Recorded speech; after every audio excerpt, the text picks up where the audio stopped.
Hey readers, welcome back. Today we will be reading How I Met My Monster by Amanda Knoll.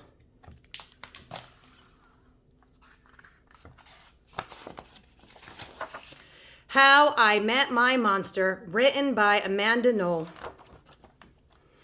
One night when I reached under the bed for my truck, I found this note instead. From the office of Mr. Z. Monsters, meet here for final test. Z. Ha! My parents were obviously trying to trick me into staying in bed. I didn't believe in monsters. So I crumpled the paper, grabbed my truck, and zipped over to my garage. I heard some creaking and rumbling, but I wasn't scared. Our house always made noises at night. But then a voice under the bed scolded, "Stop that stomach rumbling. The child will hear you." Voices? Stomach rumbling? If this was part of my parents' trick, it was pretty cool. I peered under the inky blackness. 5 pairs of eyes blinked back. "See, now he knows we're here," the voice sighed. "One of you has broken monster rule number 1. Maintain the element of surprise." This is no trick, I thought. There are monsters under my bed.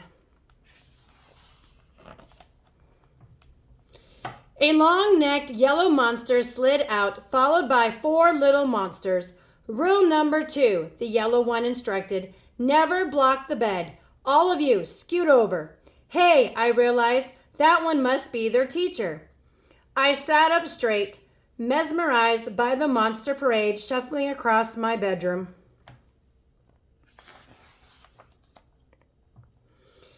That's better, the teacher monster said. Access to the bed is clear. Now, who knows rule number 3? The purple monster teetered on his tiptoes and gurgled, "Get the child into bed." That's correct, Genghis. And how would you do that? Well, Mr. Z, I would roar my scariest roar. All right, give it a go. Genghis took a deep breath, opened his mouth, and let out a tiny blurp. Stomach rumbling would have been better chance of getting me into bed than that funny little noise, I laughed. The child is right, said Mr. Z, shaking his head. That was not sufficiently scary. Genghis, I'm sorry. You're not the best monster for this child. There was some creaking as Genghis slumped beneath the bed.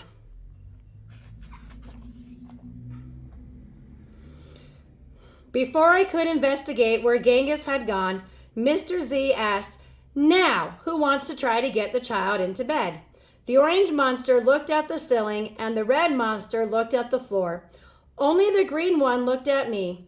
First, he stared at my toes and started drooling. Then he took a step towards me and I heard that rumbling noise again.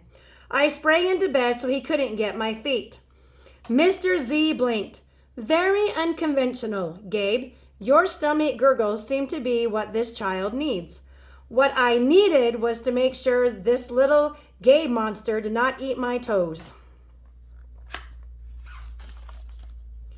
Right, you 3. The child is now in bed, said Mr. Z.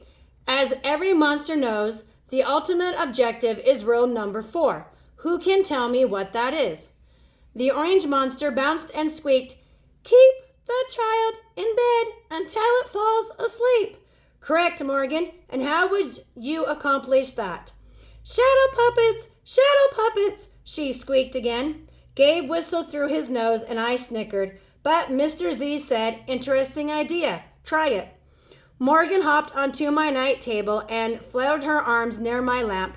Silly shadows blobbed onto the wall and a cloud of fluffy fur tickled my nose. Achoo! Morgan, stop at once, Mr. Z ordered. You're supposed to scare him, not make him sneeze. I'm sorry, but you're not a match either. Morgan's arms flopped to her side and she scuttled under my bed. There was some more creaking and Morgan was gone.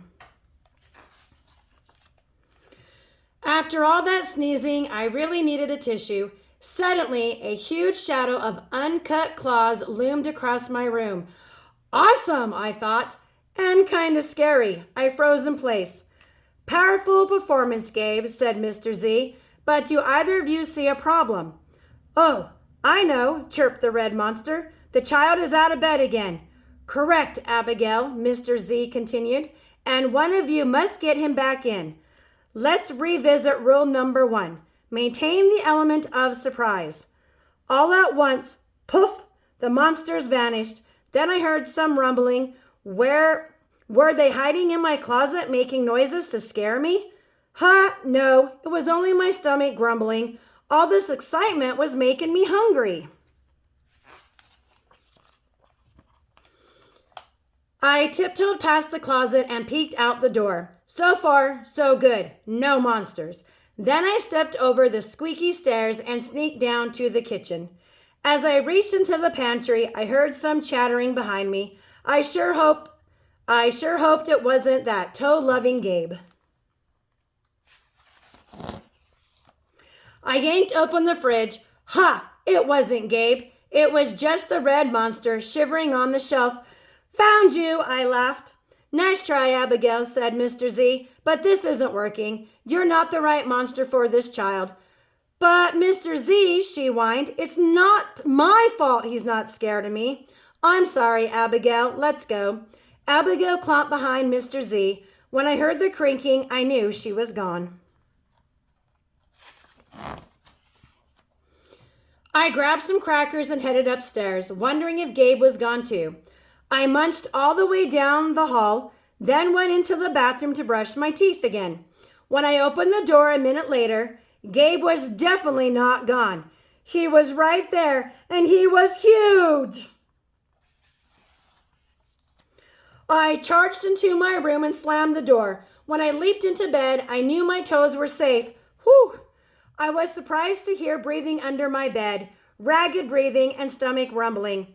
Hey, kid, Gabe growled. Good to see ya. I pulled my covers up tight. Now, if you don't mind, I like to start the evening with an ominous puddle of drool. I peeked over the edge of the bed. Green ooze spread soundlessly from underneath. Then the bed quivered as Gabe unfurled his spiked tail. Well, this looks quite promising, Mr. Z noted. When I heard some more creaking, I knew Mr. Z was gone. I was alone with Gabe. Gabe loomed over my bed and began sharpening his uncut claws on my bedpost. How'd you get so big? I gasped. Rule number 5, my friend, he explained. People food makes monsters grow. So thanks for the crackers. Got any toes I can munch? I scrunched in my feet so Gabe couldn't get them. This was way better than playing with trucks. No toes tonight, but you can have this, I offered, tossing a stuffed monster off the bed. Gabe dove for it. His soft, comforting snorts filled the room as he snuffled the toy. I shivered. Kid, I think this is the beginning of a beautiful friendship. No other monster can scare me like you, I giggled.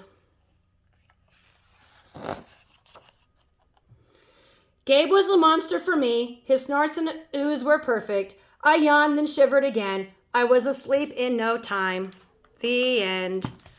Thanks for reading How I Met My Monster with me today. If you enjoyed this video, don't forget to read your favorite book to the like button. And if you haven't already done so, please subscribe. It really does help our channel out. I encourage you to read all that you can. Until next time, bye.